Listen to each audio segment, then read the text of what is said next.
Thank you, John. It's always a delightful to be here again at Oxford and to see reconnect with all these old friends. So I had a dream. It was in the middle of the pandemic before the vaccine. I was in a strange city with my sister and my wife.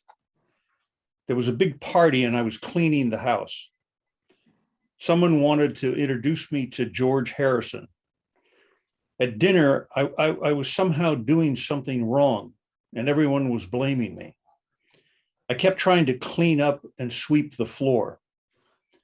Then I was leading a group to the cathedral in Uppsala, an image out of an Ingmar Bergman movie. Suddenly masked alien men with two big dogs are in the church and climbing on the altar. This is how dreams work, blending the mundane with the ineffable, and in the COVID era, stitching apocalyptic illusions into the fabric of our unconscious. I recently purchased a complete set of the Ingmar Bergman movies, and the set was sitting on my coffee table, and I was preparing to watch The Seventh Seal, a movie that I've seen many times, and it deals with the plague in 14th century Sweden. The alien dogs desecrate the sacred space of the cathedral. That image combines with my fear in my practice that I may not really be helping people as I struggle hour after hour with COVID complaints. Death anxiety is everywhere. Two patients, men in their 30s, began their therapy because of their father's deaths from the virus. The father of one had a lung transplant unrelated to COVID just before the pandemic. And then for the next year, he was in and out of the hospital before the vaccine and dealing reasonably well with the repercussions of the lung transplant. Then a careless and unvaccinated worker was wheeling my patient's father from the ICU step down for a test when he gave the father COVID. He died within a few days. He and my other patient were both overwhelmed by the death of endless numbers of fathers in the land, which made it difficult to mourn their own loss. Anxiety is heightened. One patient dreams almost nightly of forgetting to wear his mask, of the rubber bands breaking, or running out of hand sanitizer. Another, an elderly cancer survivor, dreams of being caught in his elevator in his building. Another cancer survivor was so upset by COVID news that she turned off her TV and completely cut herself off from all sources of information, truly going into the cave that we were talking about earlier. So unmanageable death anxiety can lead to psychosis as well, as in the case of another patient, a therapist herself actually, who pivoted from ordinary unhappiness at her divorce to paranoid hallucinations and delusions that she was living in a police state and authorities were trying to kill her. Twice she was hauled off by the police to a psychiatric hospital for making scenes. Then she committed suicide. It was awful. Therapists are not immune from the death anxiety of the pandemic. I lived in terror for 3 days when I thought my wife, who has lung disease, had COVID, though it turned out to be nothing serious. I also had a close colleague with whom I have published a number of articles die early in the pandemic after 70 days in ICU. 70 days, those were the days when they didn't know shouldn't spend that long in ICU. And a psychiatrist friend who recovered after a dreadful bout with the infection, but then developed what's called the long haul COVID. We are all together equal in the pandemic. Radiation. The personal and the collective reverberate. COVID death anxiety inundates human society. from the richest to the poorest nations. But the fear extends beyond the disease itself. The coronavirus is everywhere and nowhere without boundaries or limits. It is an invisible contamination, tasteless, without odor, and cannot be felt or touched. It renders our senses useless as means of perception. And yet the virus penetrates, inhabits, and destroys our bodies. The virus carries death. In all these ways, the coronavirus is like radiation. That fundamental similarity between the virus and radiation means that psychologically, nuclear threat amplifies our experience of COVID-19. Now, there are important differences between the coronavirus and radiation. One changes our genes and inflicts its carnage into subsequent generations. The other spreads its death out from the population in a kind of mobile contagion. One is vertical, the other horizontal. The nature of the destruction also differs. The plague is a slow burn, the whimper of T.S. Eliot. One can only imagine the apocalyptic destruction of a nuclear exchange, whether between the United States and the Soviet Union, or between India and Pakistan, or a random nuclear attack on Israel by Iran. The threat forces us to live psychologically as survivors of an imagined Holocaust. And to live as a survivor has all kinds of social and political consequences. The virus, on the other hand, keeps creating new hotspots as it spreads mysteriously across the country and around the globe. Radiation comes in bursts and then dies out or is absorbed in the atmosphere. The virus seems never to die out and assumes the character of an alien creature, those dogs traipsing on the altar in my dream. These are some of the differences between radiation and the virus. But the ways the two threats overlap and amplify in synergy with each other is far more striking. There is, for example, a paranoid dimension of COVID and nuclear threat that deserves emphasis. The world in the nuclear age lives in fear and loathing. COVID brings that mostly suppressed fear to the surface. Each of us is endangered by contact with anyone else. And at the same time, we pose a similar potential threat to all others. In hospitals in the United States, there's developed a serious empathy fatigue that reinforces the paranoid structures that have emerged. Virtually everyone dying now from COVID in the US and filling ICUs is unvaccinated. The unvaccinated have unwittingly taken on the mantle of the leper. These paranoid structures have spawned the rise of a robust new form of conspiracism. Everybody from the Chinese delivery guy to secret Mossad agents seems to be agents of evil. The wacky conspiracism of the right, from QAnon to the Proud Boys, thrive in these dark corners. My friend David Terman, a psychiatrist who's written extensively about what he calls the paranoid gestalt, wonders if we haven't slipped into a collective psychosis. On the other hand, the 70 or 80 million Americans who have refused to be vaccinated because they believe it is all a part of a government conspiracy and microchips are being injected into those vaccination needles, possibly have transformed the movement from a conspiracy to an ideology.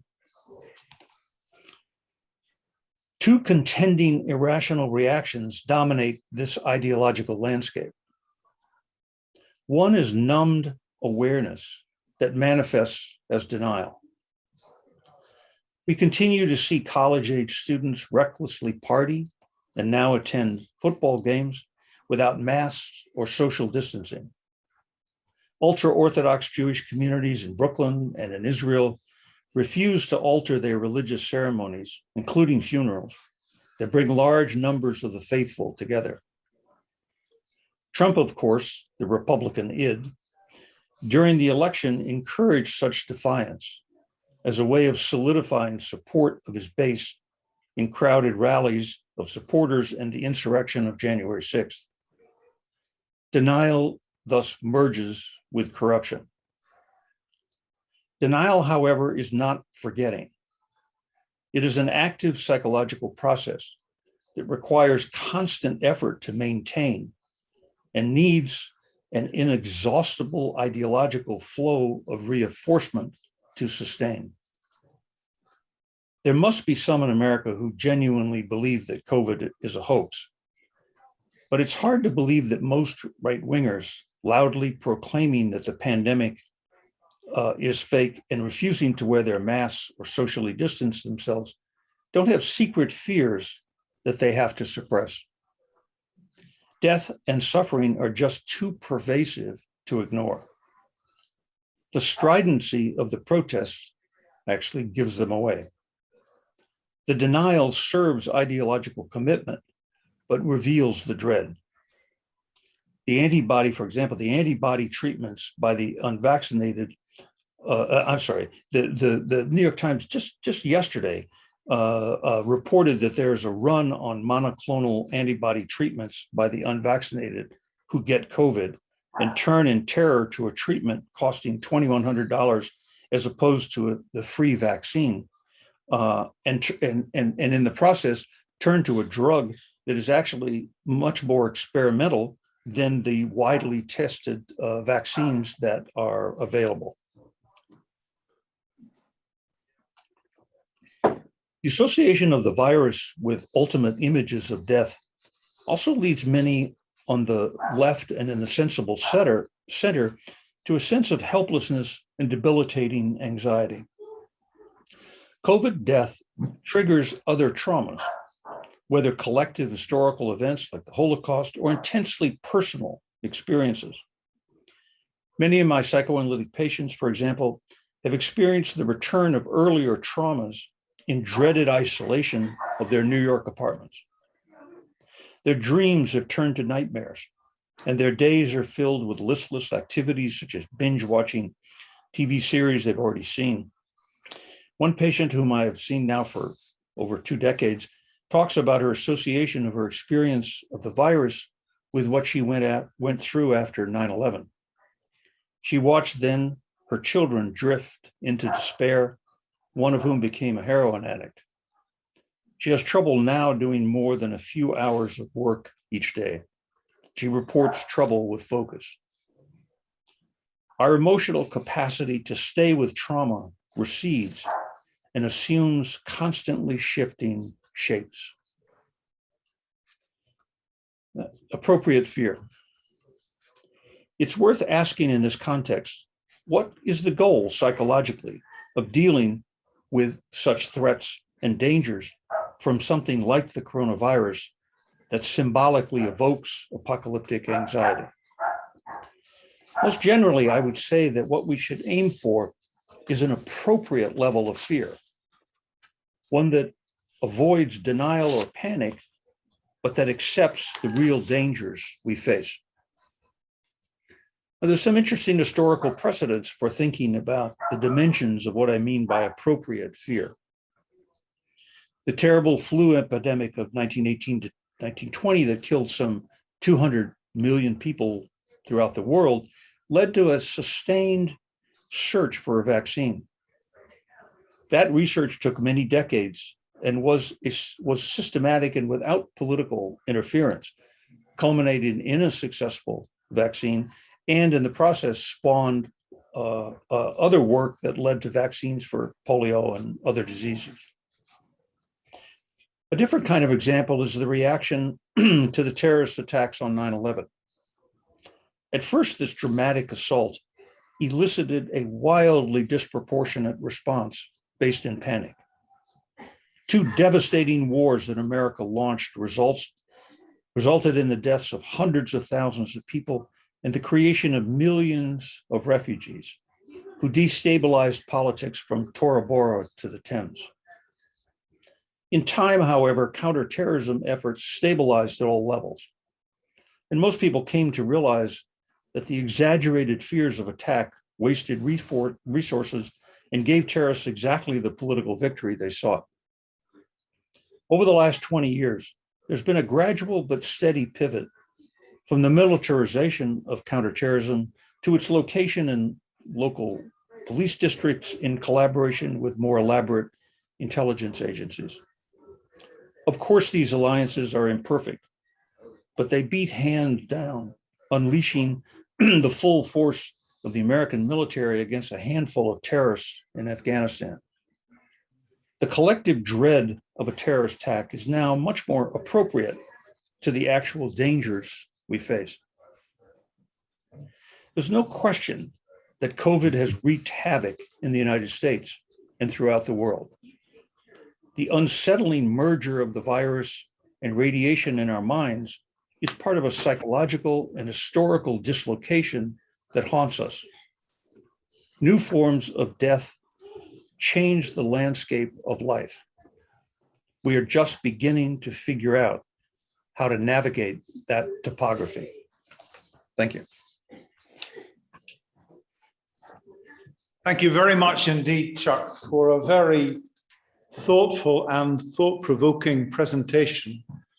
And thankfully now we will have a few minutes to pick up questions. Now, Sundeep has just sent a message to say that people asking questions from the table are not audible to Zoom attendees, and so he has asked if you would come up to the rostrum to make a to present your question. So, do any of the colleagues here in the room have a question? Kurt, would you like to come up and give your question, and then Martha? Yeah.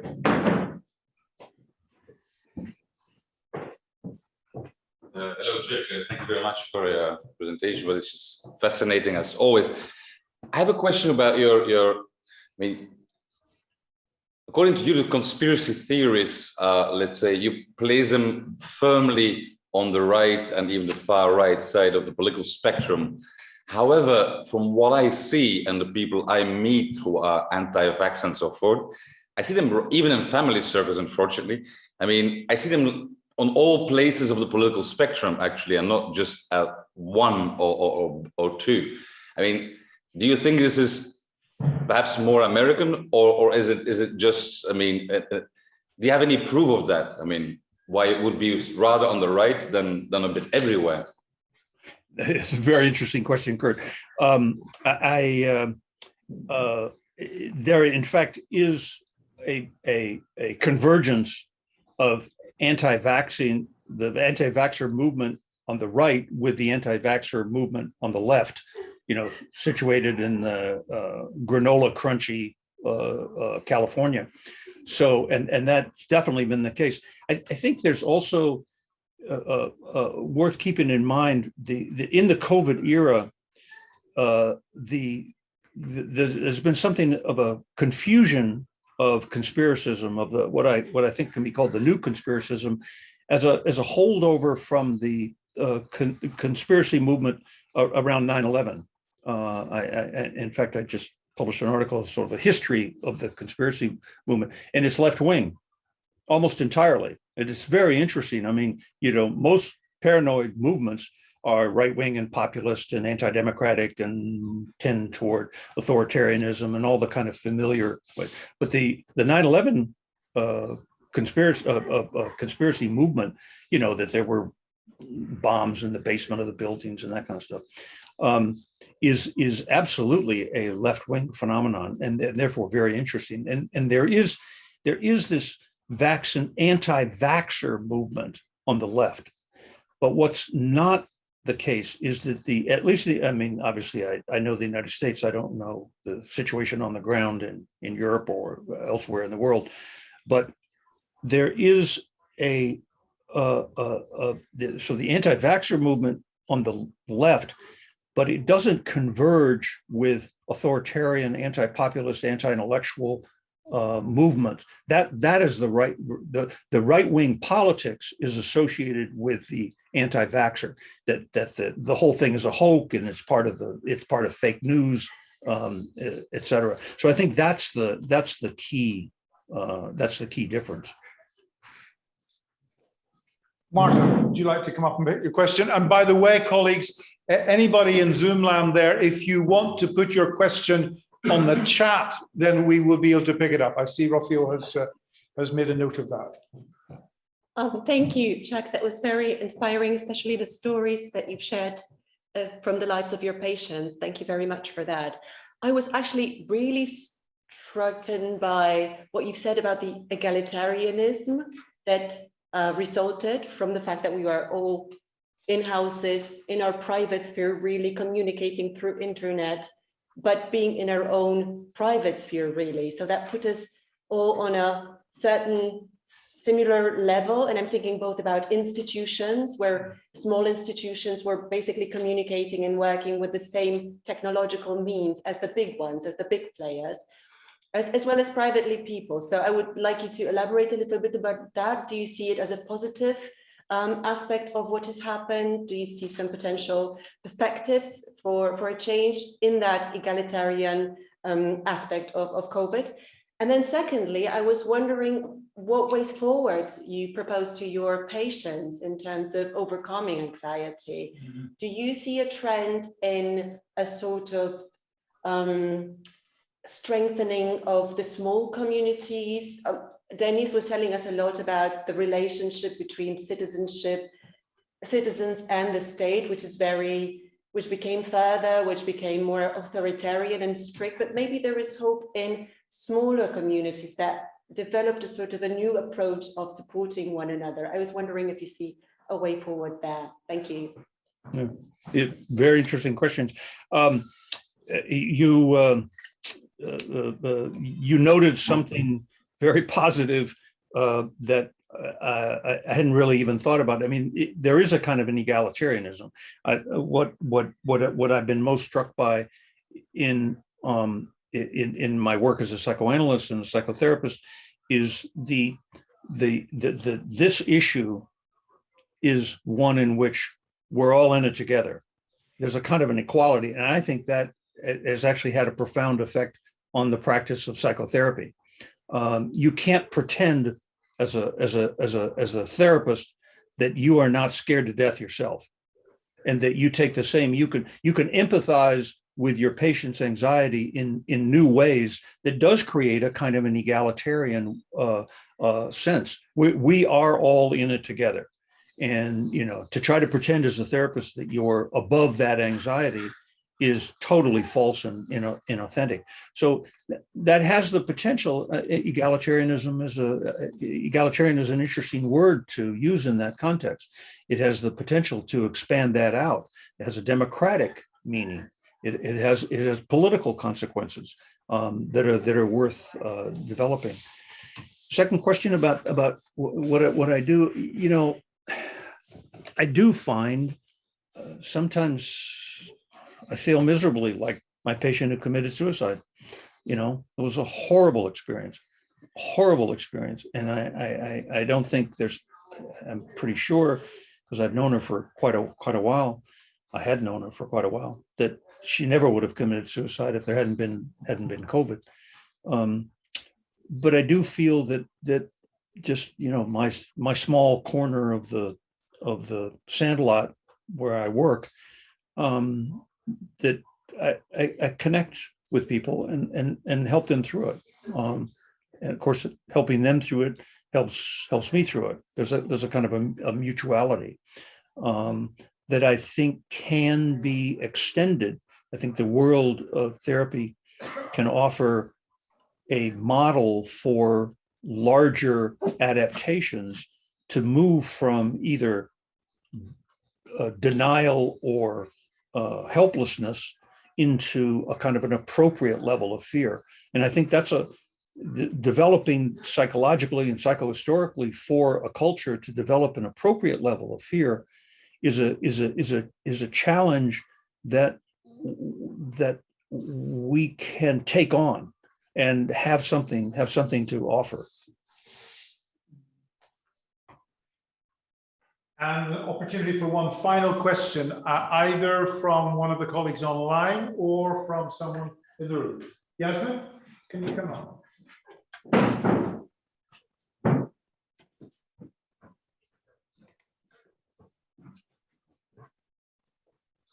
Hi, Chuck. It's good to see you.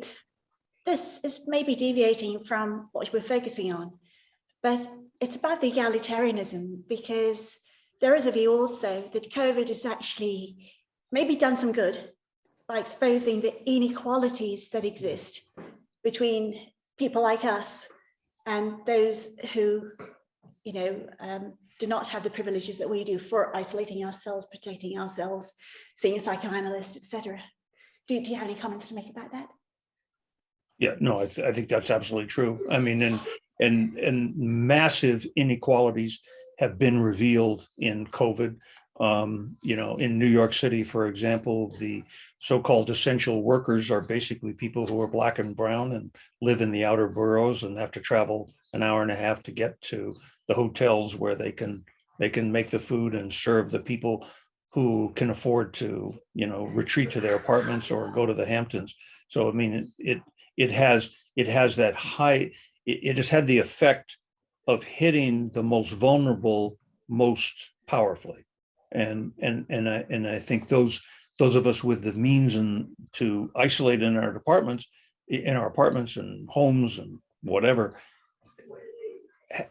can survive in a way that the many in the population are not able to survive. And that's very much a part. That's where COVID works to aggravate social, ethnic, racial divisions that already exist in society, and why it's so important. I mean, John was talking earlier, just as a doctor, it's so important to get these in America, the 70 or 80 million people who refuse, not people who can't, people it's totally free. It's easy. You go down to the drugstore to get your vaccine. And that has such consequence. It creates such danger. It makes the fault lines in society that much more severe. And those, it's going to take us decades to work out from under the. I was looking for an optimistic line. I was wondering whether you might see the possibility of it mobilizing some kind of collective conscience that says, perhaps we do need to do something about this, because COVID is an example of something that exposes it. Yeah. Or is that silver lining not around? Absolutely, that's a possibility. Let's hope for that. Let's hope for the best. But I think we need to move toward that kind of idea and toward developing policies, joint policies about levels of understanding and fear that are appropriate in order to mitigate the potential for further dislocation. And the thing is, we're so much into it. I mean, John didn't mention, but as a medical doctor, the more people who keep catching COVID, the more likely we're going to have new mutations. So we are very much in the middle of it, and hopefully we can only hope for a sense of new consciousness, which is certainly imaginable, and I embrace that. Thanks very much, Jasmine. Well, Chuck, thank you very much indeed for a very eloquent and thought-provoking description. In fact, I've just had an email from a psychiatrist colleague in Colombia, Alberto Ferguson, who says in his message, that's the best description I've heard yet of COVID and its impact. So a lot of appreciation of your presentation. Please, in the room and in the reactions on Zoom, show your appreciation to Chuck. Thank you. Thank you.